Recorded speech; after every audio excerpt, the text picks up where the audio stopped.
I'm gonna start. All right, guys. We've never done this before, so it's just long form. I'm not gonna edit anything. I'm gonna give it to Austin. He might do some stuff with it. But the goal is to just lead with value. We're gonna try not to spin too far away from value. And then yeah, that's it. Okay, guys. This is Austin Pertl. Austin is dope. I actually met his mom before I met him. And his mom, like, if you ever get on the phone with her, she's just like the coolest. Like, I bet she just kills it on the because she's just so kind and so like.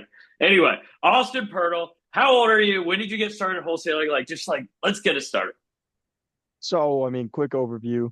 I'm 18 at the time right now. I'm about to turn 19. I started wholesaling when I was 17 years old. I could not legally sign any contracts.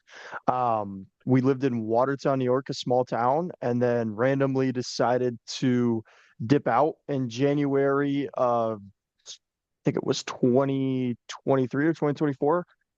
Decided to just go to Louisville. No bullshit. We just looked up like worst hoods in the United States and whatever it was. And we just figured out, that Worst Louisville cities had in a the United bad States. Guys, side. Louisville's lovely for the record, but that's funny. No, it is. It I is. get it. I get it though. It's a great market. So it's like if you're gonna pick a targeted market, it's like bigger Definitely. For pockets, all these wholesaling, lists. boarded up houses and et cetera. So for us, it was like we found it, and it had a good economy structure. Rent wasn't too expensive. We were dead broke at the time. So just decided to kind of throw the dart on the map and move out. And then at the time, my mom got an apartment downtown, and then I got this rental in Wyandotte, neighborhood. It was like a 4 bed, 2 bath. I was living on my own. Wait a minute. Can Um, I interject one thing? Because you say that neighborhood again, the name of it. Wyandotte, He said Wyandotte, and he's like, where you're Minneapolis, right? yeah, Minnesota. Minneapolis. Why Sorry, it's Wyandotte here to the locals, and he calls it yep. Wyandotte. Isn't that just the funniest thing? All right, keep going. So in Wyandotte, Wyandotte. Yeah, that's the accent coming out. No, but yeah, Wyandotte, whatever. So I was living there, and then that ended up being we did a lot of deals there. Did a lot of deals. First like 6 months, it was only West End deals. We were crushing it. Probably locking up. It took us 4 or 5 months to get our first deal, and that was we moved to Louisville and we decided to just start pulling data from everywhere. So like quick tip just to start it off with value is like focus on one market at the beginning, learn your market, build connections like I did with Rob, build connections with different buyers that I have out there because now I'm in a whole different state, a whole different city and I'm still doing deals and anybody I can have go walk a deal, I can lock up a deal. People know my name, people know the company. So it's very important in the wholesale game, I think, to build credibility because and you can only do that by focusing on one market. If you guys are like nationwide guys trying to make 100 grand a month, it's going to take you way longer than making 100 grand a month in one market, in my personal opinion. So that's a quick overview. It took me like 6 months to get my first deal. It was $2,000. It was a West End deal. Then I closed one like 2 weeks later. It was $7,000 in the West End. Then my third deal was out of the West End by Iroquois Park. And it was a $48,000 deal I sold to a guy in Texas.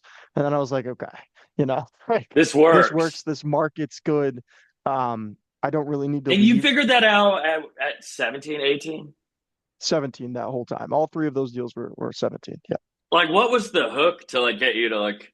Did you see TikTok or like what was it? No, for me, it was like I was in e-commerce before that and I made, I was Oh making yeah, more like money the in, drop shipping or something. yeah. So I was drop shipping, did Walmart stores. I did TikTok shop. I was just doing this and I was very good at connecting. I found myself very, very good at connecting Hmm. with different people. So I actually met somebody in e-commerce who was wholesaling real estate at the time. That's that guy that bought my deal on Arling Ave in Iroquois Park was the guy that got me into wholesaling. That's He was also incredible. What into a small e-commerce. world, right? It's a small world. Connections matter. At the end of the day, you can't. And can I note something about you real quick too? Dude, you're like Austin, like he's like 18, going on 19, but like how tall are you? Like Austin is like very tall. So he like doesn't look If like I put super young. my, oh, this is actually how, yeah. I mean, I'm 6'6", 6'7". So, Isn't that insane? So he has a presence when like it's just kind of interesting. I'm short, so I notice when people are very tall. and I was meeting up. That's funny that you say. I was meeting up with, when I was 17, I was meeting up with sellers in person. How old are you? I'd be like, I'm 18. I never once, I don't think I've ever in this business, maybe once or twice with like an old guy that I've lied about my age, but I've never lied about my age. I just try to lead with value. And, I think the biggest thing with building trust is like, if you sound like you know what you're doing and you do know what you're doing, It doesn't matter how old you are. I would Hmm. have been doing this. I tell people all the time I would have been doing this at 15 if I could have. Yeah. Like I really would have. Like with a squeaky voice cracks, I still would have been calling sellers on the phone. Like I I mean, love that. That's it's a so beautiful funny. industry because you're a tool. A lot of people see wholesaling as I don't know.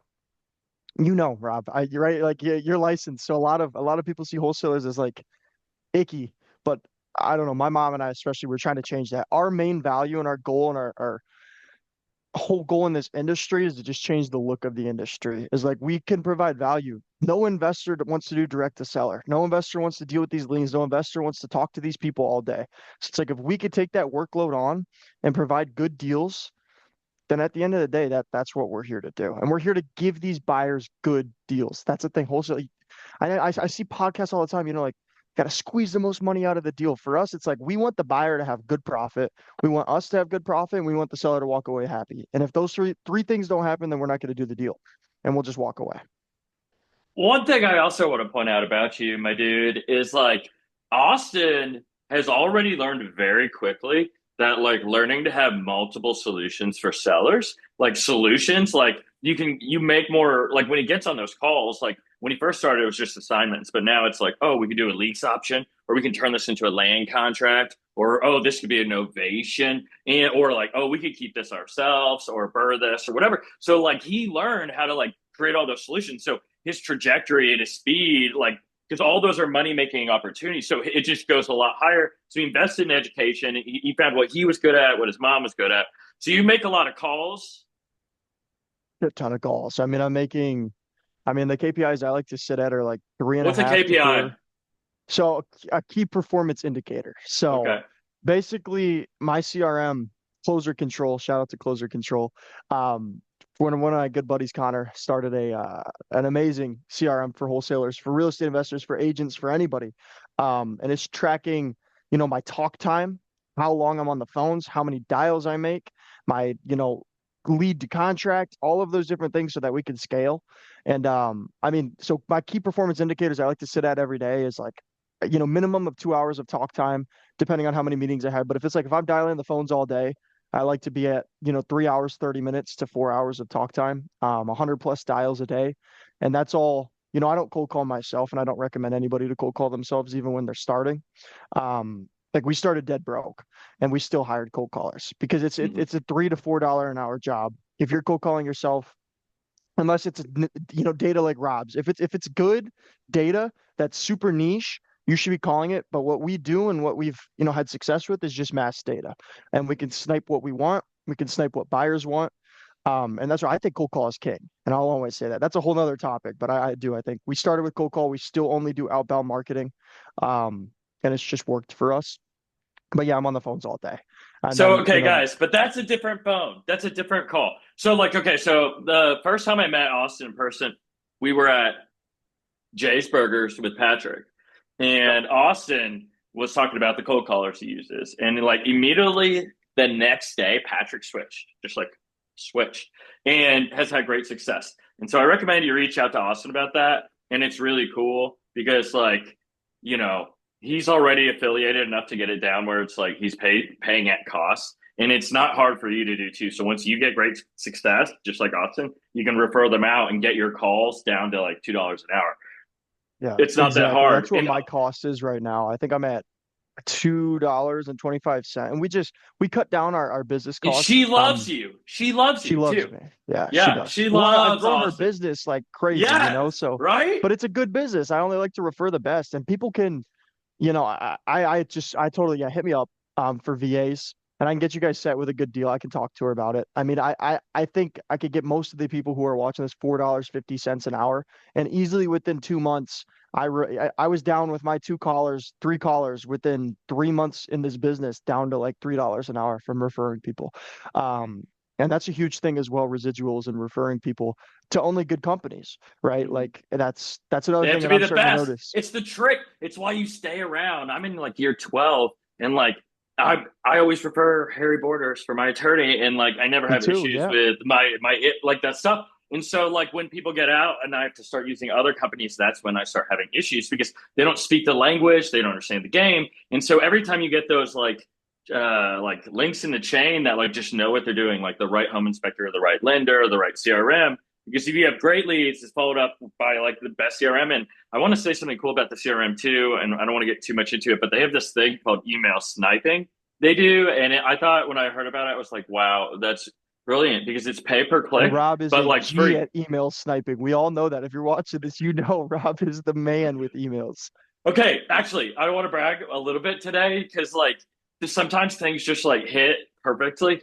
Um, I woke up and like I did a different type of email today. I dictated more than like citing sources, and it was good, I think. And I mentioned, hey, we're doing a new like rollout with Off Market Deals or whatever. And then like 8:39, I get an email from Off Market Deals, and it has like our 8 new deals that we got the last 2 days. And so it hit. I said we were going to do something, and we did it at 8:39. And I remember that was something cool. With like so Austin when we had our burgers. Um, like we had burgers on Friday because Jace is only open Monday, Wednesday, Friday. And then the next day, I texted Austin and I did an hour and a half of work with AI and stuff. And I've got great nerds. And I was like, Austin, I have 120,000 buyers in Minneapolis. And that doesn't include any of the Facebook stuff, that like any of that scraping. And when we scrape a little differently because we scrape everything from the dawn of time for the group, but then we also go back and our AI labels it like this is a buyer, seller, wholesaler, whatever. And then we launder those emails to our mega list. And that's today was the first hit of like the first send out of the mega list. And so right now, my morning emails go out to 29,000 people, 52% open rate, like 4.1% click rate. But like the new audience, once it gets going, we think we'll be at like New York Times amount of people in the morning, and like referring the best lenders, referring the best property management, referring like the best of everyone. And like we just talked about those like links. So anyway, we're really excited about that. Okay, so a couple things I want to brag about Austin. So Austin like does like 50,000 a month in wholesaling assignments. So if you tuned out before this, like now you can take him a lot more serious because he's like 18 years old. And then his mom's great. They both found Jamie. They both found their own roles. Sorry, I drink coffee and now I'm like coffee. Give me a second. Sorry. She's dispoing and Yeah. yeah, so she's always been dispo from the very beginning. And then I've been, the acquisitions guy learning. I had no sales training, I had no nothing. So that's another thing, just jump in this shit. Everybody comes and asks me, like, how did you start? Like I didn't, yeah. If I could send you guys, come DM me, text me, I'll send you guys call videos of when I first started to where I'm at now. And that's with, obviously investing into mentorships and whatnot, but that's not even really where I learned my sales training. It's just getting on the phones and doing it. I think Rob, that's what you Well, learned too, is just doing it. but also like your social media feeds, like you filled it up with stuff within the business. So like your TikTok, your Instagram follows, your Facebook was just everybody in the industry. So you're just learning when you're like bullshitting, like swiping, you're like learning shit. Or if Yes. nothing else, it's like, oh, it's bullshit. But then, oh, I sat through that thing that taught me how to do this one thing, which was great. And then that's the catalyst for like, oh, shoot, I can go build these guides, SOPs, or like, oh, I can leverage these calls for another way or whatever. And that's how that all like happens. You But got to be like a exposing sponge for yourself. sure. Yeah. Yeah, you got to be a sponge of information. I've always been just a sponge. Especially for sales. Like I love it. I love to talk to people. I love to be on the phones. And it's like once you find something you love like that, like my mom, like she can't, right? She can't be calling these sellers, making them, offers that I make. But I love it at the end of the day. Like it's just something that I love to do. And then she likes to go talk to the buyers and make the connections like she did with you. Yeah. And she's a master connector at that sense. So putting us together, and learning from each other. Now our main goal is just to build out systems and make this business really scalable. Well, let's Um, brag but about you again a little bit, a little more. go for it. Okay. So one, just want to locate everybody here. So Austin and I, we met in Louisville, but Austin has since moved to Florida. Yep. And then But I'm right, doing business in the Twin Cities. Yeah. yeah, and your mom lives in Minnesota. Minneapolis, Yep. and you're there right now, I think, right? Yep. Yep. Okay. So that's where I want to lead into the Mayo Clinic. So this is the coolest shit that like you're not going to hear other places because like I would have never thought of it, but it's like brilliant. But like Austin told me this, and before we got on this call, I was like, Austin, is there anything I can't bring up? And he's like, No, Rob, I don't have anything. I'm open book. And I was like, all right, because I want to bring up this Mayo Clinic thing, and I don't want to like ruin your good thing. And he's like, No, I'm fine. I'm happy to share. And so I just want to say that's cool that he's willing to do it. But tell him how he didn't luck into this. He did not luck into this because he figured things out by doing, right? And then he found this special niche, this special pocket that's brilliant. All right, Austin, I am gonna mute myself in my head and like you need to tell this really cool thing. So quick overview of that. Your market as a wholesaler is probably your most important in my opinion. It's like it's your most important part of a wholesale business is your market. Louisville is a great market, but we realize there's some flaws in that market and Mm-hmm. there's a lot of things happening. So what we did A is lot we of talent in Louisville. We have a like, whereas like there's hit ton. not, you don't have as much in Minnesota. They need what you can offer. There's nobody doing it like we are here. And in that sense, we offer a lot to the market. We offer a lot to the marketplace. But then what we decided to do, so what we did in Louisville, just a quick overview so you guys get an idea of what I did in Minnesota. So in Louisville, started in Louisville, targeted Louisville, did deals in Louisville, even though it was hard to get started. It was there's a shit ton of people doing it well. And there's a lot of good wholesalers in Louisville. There just really is. I can list off names, but I don't need to do that. But there's some great Mm-hmm. people doing it, doing mass amount of deals every month, hundreds of thousands of dollars every month. So we learned to get ourselves in a foot in a hard market, which I'm so glad that we did. But what we started to do in Louisville is branch out to Paducah. We branched out to Terre Haute. We branched out to Evansville. We branched out to Muncie, not Indianapolis, not Cincinnati, not these bigger markets. We stayed in Louisville, had deal flow in Louisville, and we decided to start branching out to these smaller cities, right? And that's Yeah. exactly what we did. And I'll get into that in Minnesota. So now we hit Minneapolis. Why did we go to Minneapolis? Because buyers here, yeah, the most important part of a wholesale market is your buyers, not your sellers. You can find a deal anywhere. I can go to Miami and Brickell and find somebody who's acting rich and in pre-foreclosure in a condo, and I can wholesale it, right? You could find deals Mm-hmm. anywhere if you learn how to find deals. So we knew we could find deals in a city like this, even though it's a higher class city, right? People have more money here, and you can find deals with people who have money. It's the same thing as a low class market like Louisville. Um, but what we realized here is the buyers were buying on market. The buyers were buying investment properties on market and paying agent fees, and they were paying closing costs, and they were doing all these things. So what we did is came into this market and said, hey, we provide deals under market value, and you don't have to pay agent fees, right? So these guys are like, holy shit. And they've heard of wholesalers, but they haven't heard of people doing it like us. So now we can come in, buyers buy higher, our spreads are bigger, it's easier to get deals. We Mm-hmm. don't need to lock them up as low as we did in Louisville. And that's why we chose this market specifically. And there's a bunch of them in the United States that are like Minneapolis. It's not just Minneapolis Yeah. isn't just like You a just gotta, haven. yeah. Mm-hmm. Just got to do your market research. So Mm-hmm. what we did then, and what Rob's talking about the Mayo Clinic. So there's Rochester, Minnesota. It's about an hour and a half out of the Twin Cities. Um, and it's just like what we did right in Louisville to Terre Haute, Louisville to Paducah. Louisville, even we targeted Lexington for a bit. So it's like we Yeah. saw the Mayo Clinic. The Mayo Clinic headquarters is in Rochester. And there's also, I think there's two What is colleges in that? Rochester. What is that? The Mayo Clinic. So it's a realistically, the best way to explain it is a midterm rental heaven. Wait a Traveling minute. Hold on nurses, one second. One second. Mayo Clinic is like considered to be one of the best medical treatment places in the the entire best, country. It's like the considered one best. of the best. And so like people are drawn to it and they have to stay for care and treatment and they want to be as close to the hospital as possible. Why? All right, he figured this out.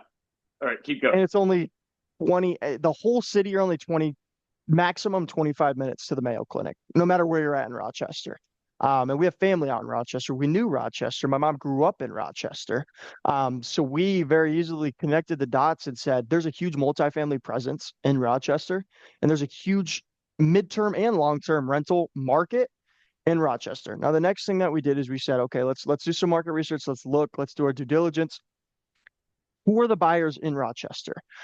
None of the buyers in Minneapolis really buy in Rochester. Nobody in California, these rich fucks, they don't buy in Rochester. Who's Yep. buying in Rochester? The doctors that work at the Mayo Clinic. And where are they buying them on? They're buying them on the MLS. So what did we decide to do? Oh, yeah, we can pull data, have our VAs cold call it, bring in, 100 leads a month in this market in Rochester, and connect these dots with these doctors who have agents and just sell them deals off market so they never have to hit the market, right? And I mean, Mm-hmm. within our first list, I think we pulled a list of, I think it was 6,000. property records, right? Only 6,000 Yeah. were the first list just to try it out, and that brought us two deals. Okay, wait, Um, just for newer people, like what does that look like skip trace and everything, like 6,000 total, like with like the way you're spraying? so with what I did is I pull from PropStream. Yeah, I pull my data from PropStream and then I skip trace it through Deal Machine. It yeah. ends up being, our business costs are super low. I think that's the best way to go when you're first starting out. And Hmm. we're starting to move away from that. But if you're starting out within your first year and a half, 2 years, that's the best way to go. It's the cheapest. It's I good agree data. 100%.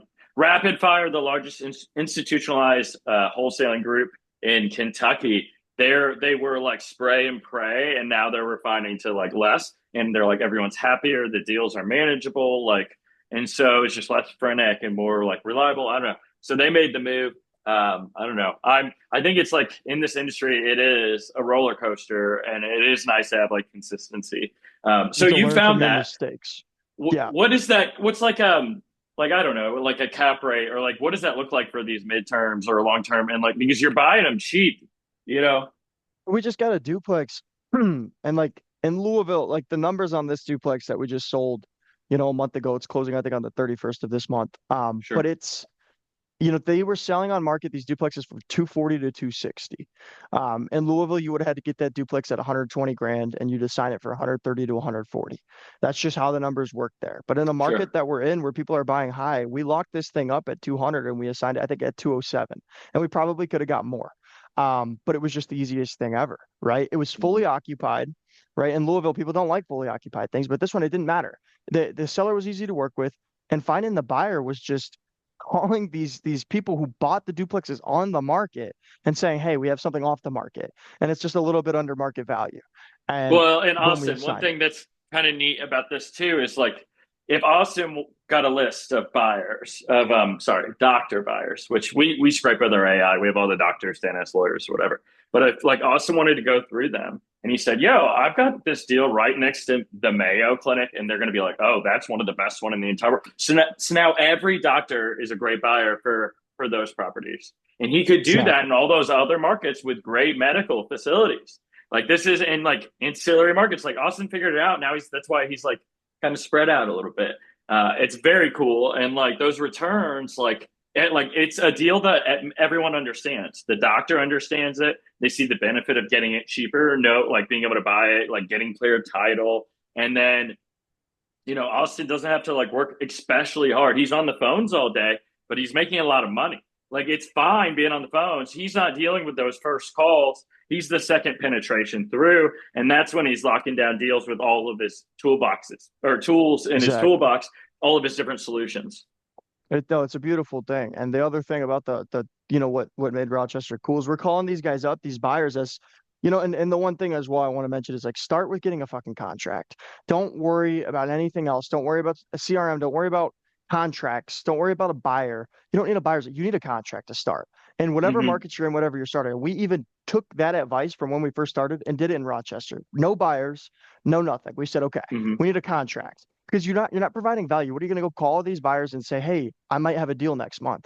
No, call them up and then tell them the numbers on a deal and build your buyers list that way. So that's exactly what we did. We got something under contract. We didn't even know if it would sell. We locked it up higher than we would have in any other market, and we still sold it because we're calling these people and they're like, what's wholesaling?" Like, and they'd look up the listing. I'm not even joking. We posted on Facebook as well, and these people are contacting us. Where's the listing? Where's the listing? What do you mean it's not listed on the market? And they're so confused that we That's had this incredible. off-market deal. They don't know what an off-market deal Guys, is. that is like being out in Texas and like striking oil. Like that is what that is. Because these people haven't even heard of these concepts. When I had that burger with Patrick and him, we just he said, Rob, like they would really love having an off-market.deals or whatever for Minnesota because they would love to have all the deals in one spot. There's nothing like it over there.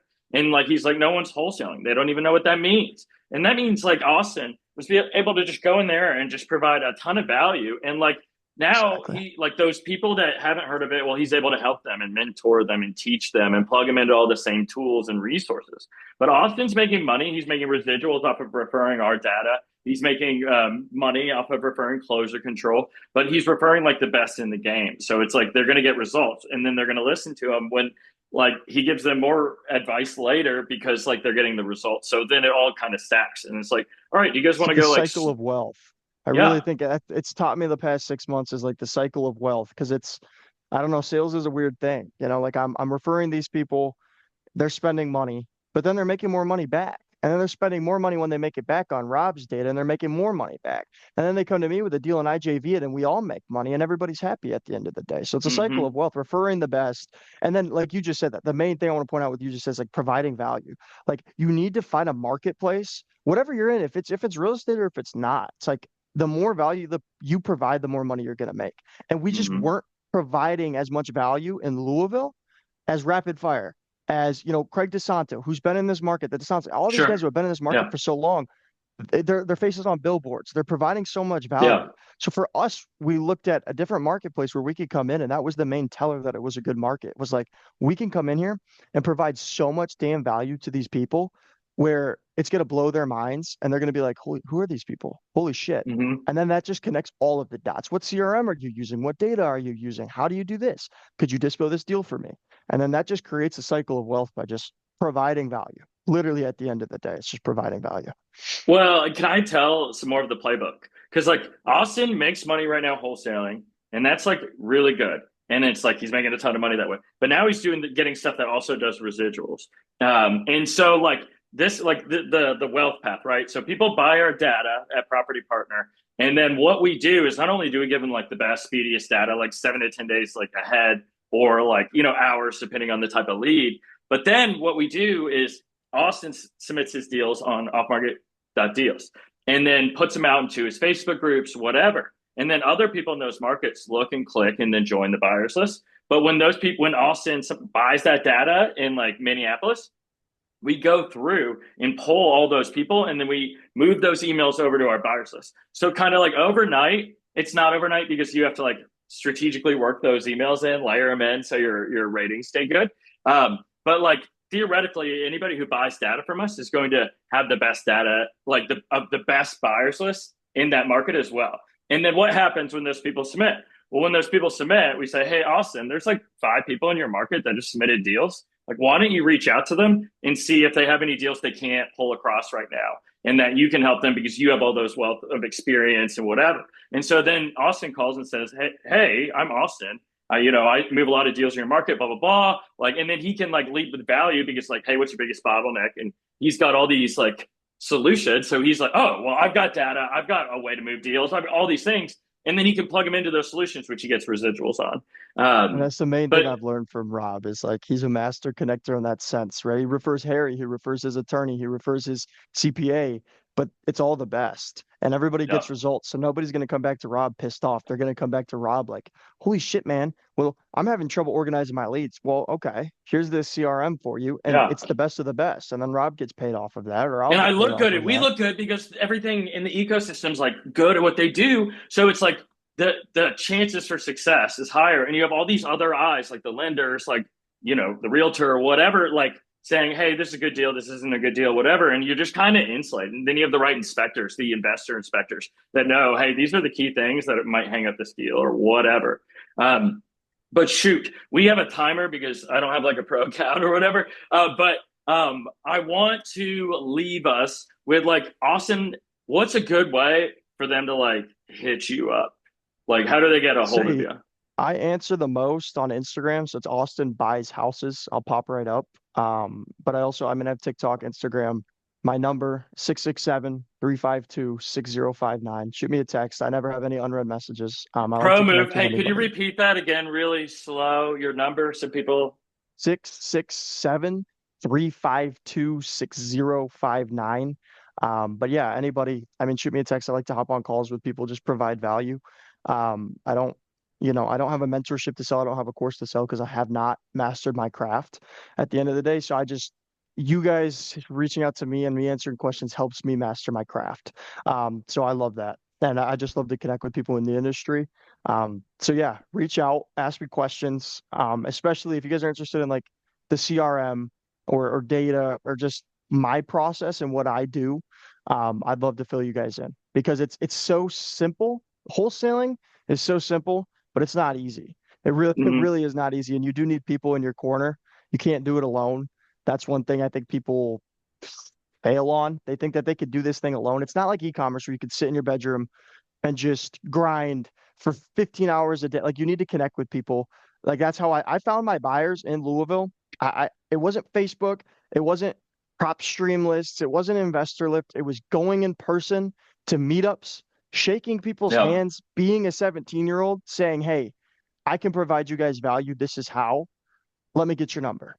And that's how I sold all of my deals. That's how I built my buyers Hmm. list. The same thing here in Minneapolis. It's going in person, meeting these people, building real worthwhile connections. Because at the end of the day, you don't need 700 buyers for a deal. If you have three buyers that you know their buy box, you have a great Hmm. connection with, you know they're not going to steal your deal, you know they don't care about paying an assignment, that's all you need. Like I have in Louisville, we don't even market in Louisville, and we're still, this month alone, I think it's three deals that will be closing. It might be in Oh September, but it's yeah. three deals in Louisville that will be closing.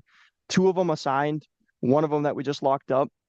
And we don't even market there. It's just from people saying, "Oh, Austin, I have a house to sell."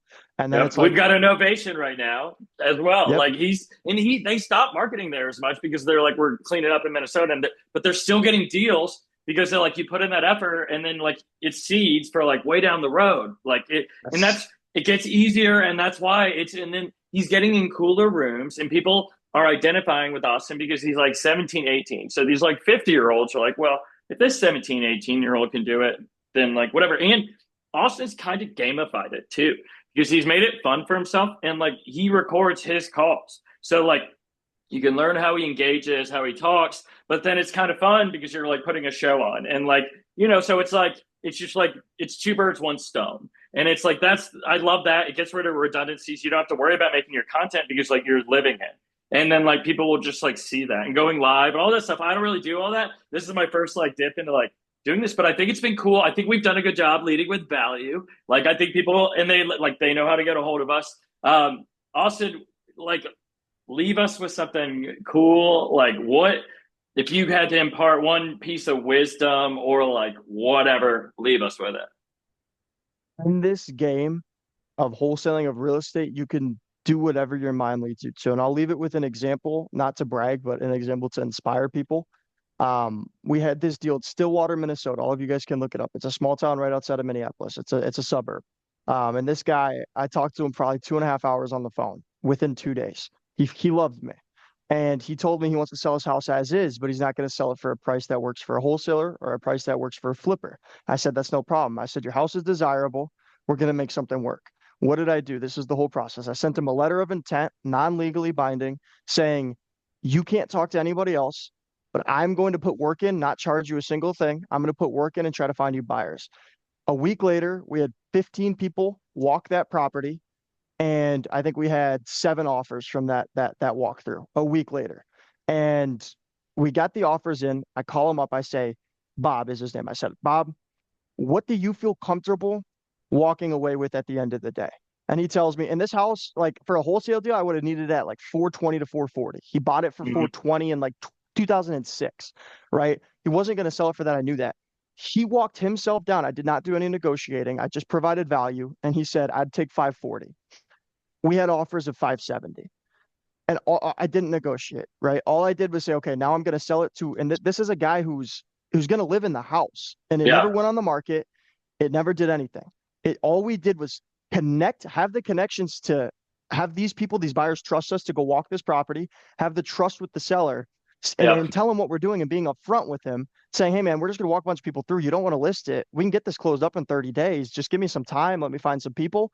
Got an offer at 570, didn't negotiate 540. Now we're making $30,000 on the first. And that's just I want to leave you guys with some Mm-hmm. inspiration that you can do anything. That was not a wholesale deal. That was not innovation. That was nothing. That was providing value to the seller, providing value to buyers so they don't have to pay that 3% commission. And honestly, this thing would have appraised at like probably 620. I think the guys got pre-approval and it'll appraise. I mean, they're going to make money off of it because there's Wait, already okay, built wait. in We only have a equity. little time left. I want to brag about you some more because I just remembered something so neat. Um, first, shout out to Harry Borders for making this happen. But I want you to talk about your, and we don't have much time. If it cuts us off, it cuts us off, my dude. But tell them about the special thing about your novation, like what Harry and you set up with the seller for Yes. future. Tell, all right, So hurry though. okay, so I talked to her name is Holly. I talked to her for about 3 months. She was getting calls from all these other people. And she blew them off because she liked me. No contract signed, by the way. What I did was I called up Harry. So she was worried about paying taxes on the money when she sold the house to me. And what I did was I He call up heard the Harry. I problem. say, He heard the problem. Taxes, that taxes. was the main problem. So then I hit up Harry. I said, "All right, Harry, can we have a meeting?" And I have a great relationship with Harry. He loves me. And so we sat down. We got into Borders and Borders. We sat down, and he is just spilling tax advice to this lady. And what we came up with by the end of that was her funds that she's going to get off this novation that Rob and I are doing, right? Rob and I, Harry and I mean, all of this is just connections. At the end of the Mm-hmm. day, her revenue that she makes off of that is going to go to a deferred sales trust. That deferred sales trust, I'm going to have my LLC on it as well as her name. And I'm going to be able to use her funds that she makes off this property to go flip properties and make her more money.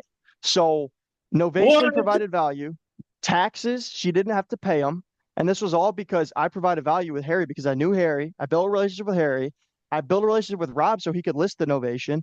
And I built a relationship and provided value to the seller. And it's just value all around. And this is not just, when that novation closes, sure, I'll get paid out. Rob will get paid out. We're all going to Yeah. be happy. And then I'm going to go use her money to make her more money, make me more money. I'm 18. I don't have access to a crazy amount of capital, right? But Harry gave me some value by saying, hey, you could use her capital. Hey, Holly, you don't have to go pay taxes on this. And that was it was a beautiful And transaction. It will be a now beautiful that he had transaction. that one meeting, he could use that same tool that's with other sellers and he deploy other places and help them get a great return on their money because Austin gets in at the right prices. So it's like he really sets people up for success. I'm just, I mean, I'm very impressed with you, Austin. I think people will be very impressed with you. Thank you for this is the first one. But I'm like, I've learned a lot. I feel great about it. So I think this is great. Me Hopefully you too. do another one down the road. We'll keep doing more. Yeah, I think it's going to cut us off, but I appreciate you, Rob. This was awesome, brother. And yeah, All hit right. me I'm up, going to guys. mute Hit Rob up. the stop recording. All right.